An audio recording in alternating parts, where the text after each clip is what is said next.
In today's episode, what happens when engineering students are asked to truck-proof a mailbox? Try to stiff me? Get a mechanic's lien. Told no parking outside my house, that's my space on a public road, a punctured tire leads to a year of long petty revenge, UK.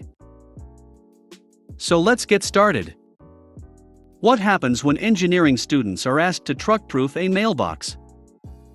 Yes, I know there are a lot of mailbox stories on here, but I just learned this story from my dad involving my Uncle Dale, family friend who passed away a few months ago, and figured you guys would get a kick out of it. Years ago, back when Uncle Dale and Dad were university students, their engineering professor came to their class with a problem that needed solving. His mailbox was getting broken by someone driving by every night.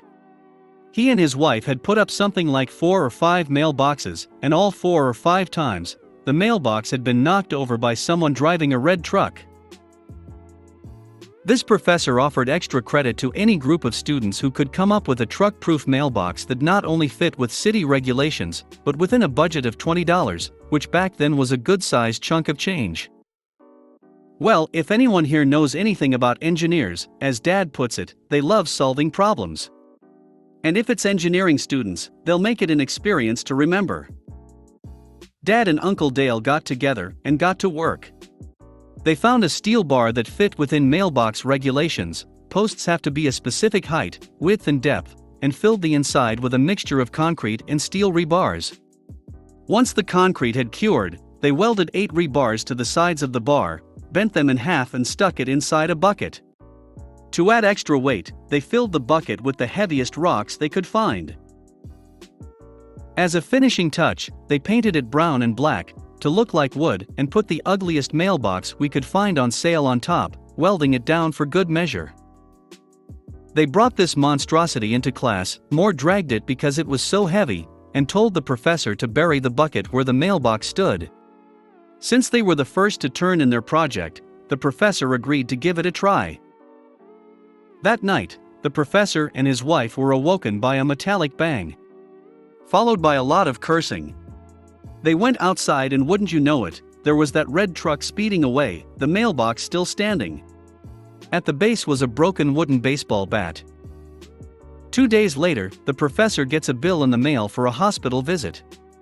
Turns out when the passenger hit the mailbox, he did some serious damage to his arm and shoulder.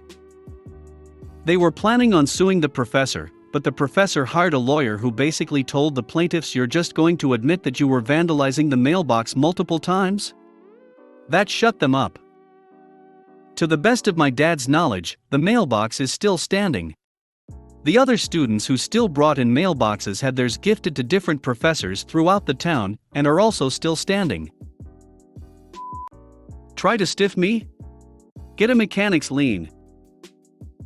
Hello, ProRevenge. I will be using fake names for this story that happened to me about 7 years ago.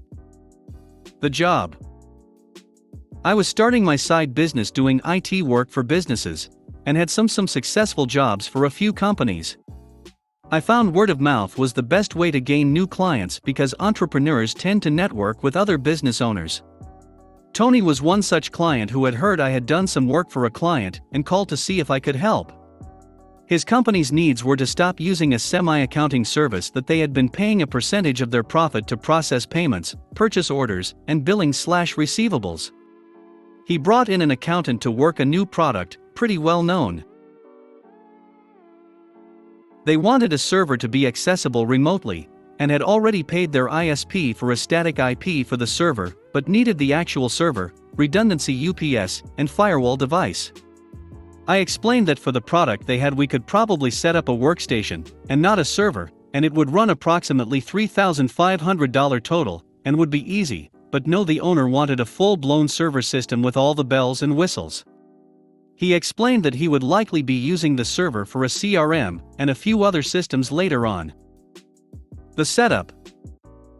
Overall, the entire cost for the system would be $8,000, not including a few other services that needed annual billing, VPN/remote service. Equipment cost was $7,500, my labor charge was $500. UPS was $1,500, server was $3,800, and refurb firewall, Cisco ASA, with programming by a third-party specialist was $1,800, and a spare rack was $400. I got my contract signed, put an order with my distributor, I have Net 45 set up with them, and the firewall specialist, and got to work 1.5 weeks later when the firewall came in last. I finished the job on a single weekend, and got everything up and going after a call to the ISP whom did not like the firewall appliance I installed. For some reason they had to tweak things on their end and finally allowed the traffic to go through once more. I confirmed function with the owner whom verbally approved and was happy. The move. I sent my invoice promptly on Monday. Left it as in, they had 1 week to pay. When I saw no reply, or payment after 4 days, I messaged Tony and asked if they had received my invoice. To my surprise, he replied the server was not working, and proceeded to call me and tell me that the whole thing was a total waste of money, and I should have never done the job. I of course apologized and informed him I would be on the way to fix whatever the problem was. When I got there, they refused to let me in to see the server, claiming they had someone coming over to fix my mishaps. At that point I informed them they still needed to pay for the equipment, and we could maybe discuss my labor after I figure out what's going on. Tony refused to let me in, and was pretty upset. The advice. At this time I was pretty upset. 2.5 weeks had passed since I ordered my equipment, and my distributor was needing to get paid within 45 days. I was getting very nervous, and was thinking of taking it to small claims court until talking with a friend he informed me I could pull a mechanic's lien. I informed him this was for IT, and he stated that mechanic's lien where I live can actually be pulled on various industries, and IT was one of them. So I started the process to fill out and file a mechanic's lien on Tony's company. Much to my surprise, there was no court date.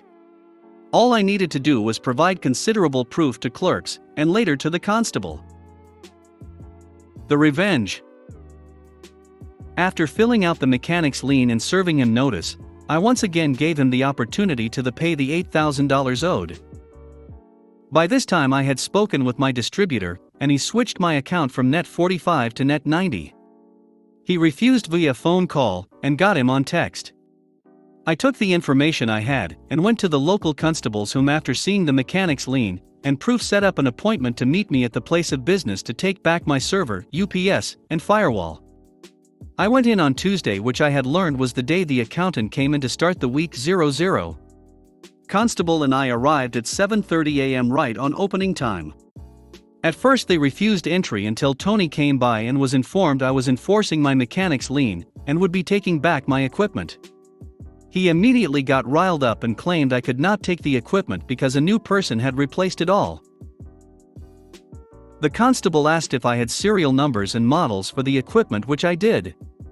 We go in and find my server, UPS, and firewall all in the exact same way I left it. The server showed it had been online for the entire time, no real changes were noticed, and as far as I could tell no one had worked on it.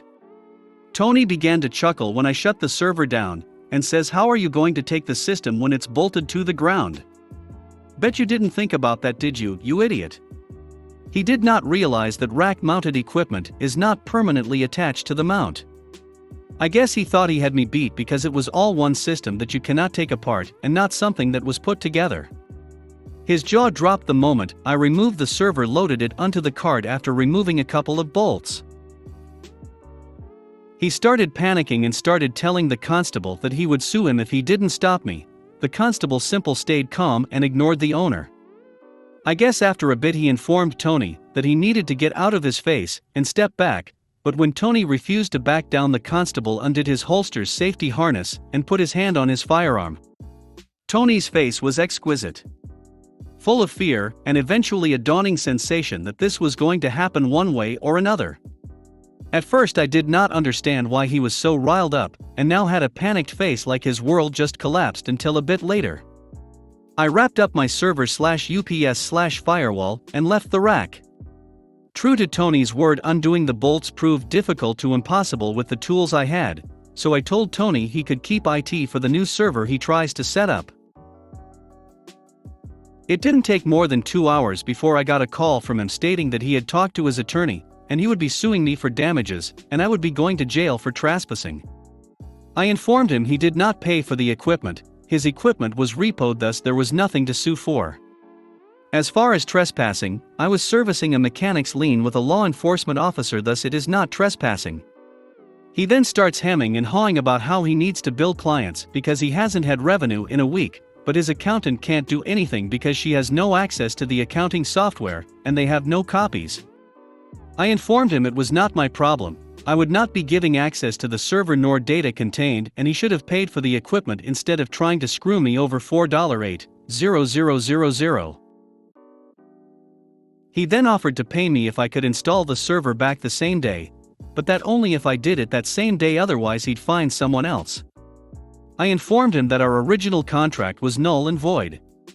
I would be returning the equipment to my distributor, but first I had to wipe the storage by DoD standards, which means 0% chance of recovering files unless he somehow had NSA level funds.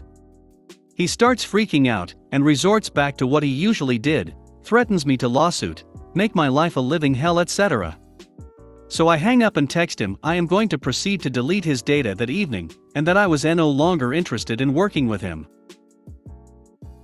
More advice and the real revenge. He called me at least 50 times, I just silenced my phone, and had a talk to my friend later that night, the friend whom had given me the advice. He then tells me why I was returning the equipment, if I had the only copy that has everything from client names, contacts, phone numbers, billings, receivables, etc. He asked me how much revenue did the company generate. I informed him I was taking a wild guess, but it was somewhere in the ballpark of $58,678.21 for the last month. He laughs and tells me, why don't you charge them double the price to get his equipment back, and have him pay you cash before you start? He was right, I was taking my petty revenge and walking out with a $1,800 in a firewall I had to pay in advance, and a $500 unpaid labor charge. Why not take it a step further, get sweeter revenge, and get paid a fat stack of money? The following day I messaged Tony, I apologize for the way I behaved yesterday, it was not professional. Unfortunately your sh*t attitude and attempts to screw me over got the better of me. The server has not been wiped yet. I would like to reconsider a new arrangement so we can salvage this sour experience and turn it into sweet honey. Are you interested in working with me to get your equipment back? I must warn you it will be extra since I would be doing double the work.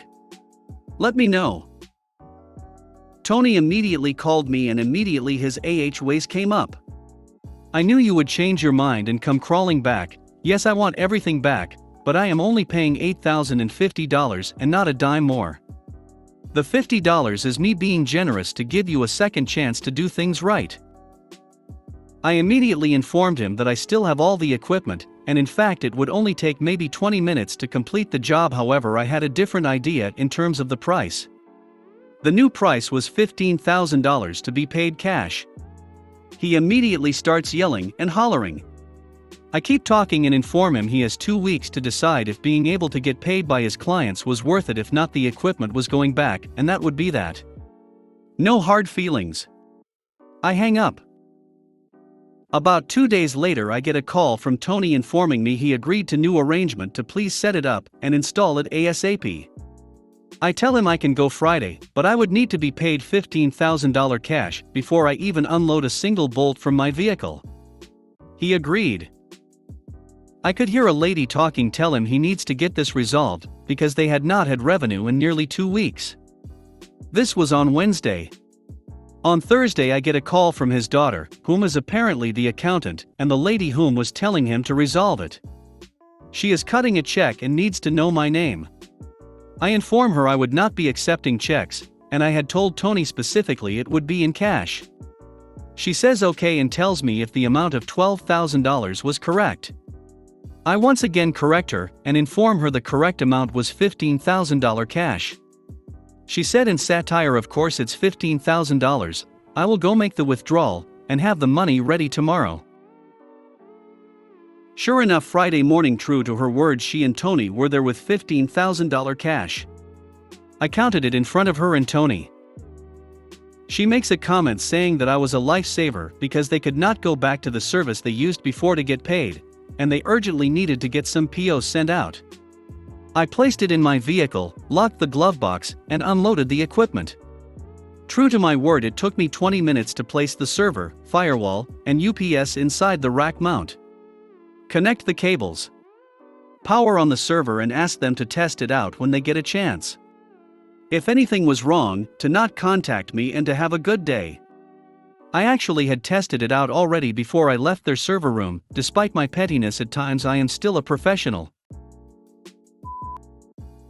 Told no parking outside my house. That's my space on a public road. A punctured tire leads to a year of long petty revenge, UK. There was a bloke who lived over the road from me. He had a little no parking sign in his front window.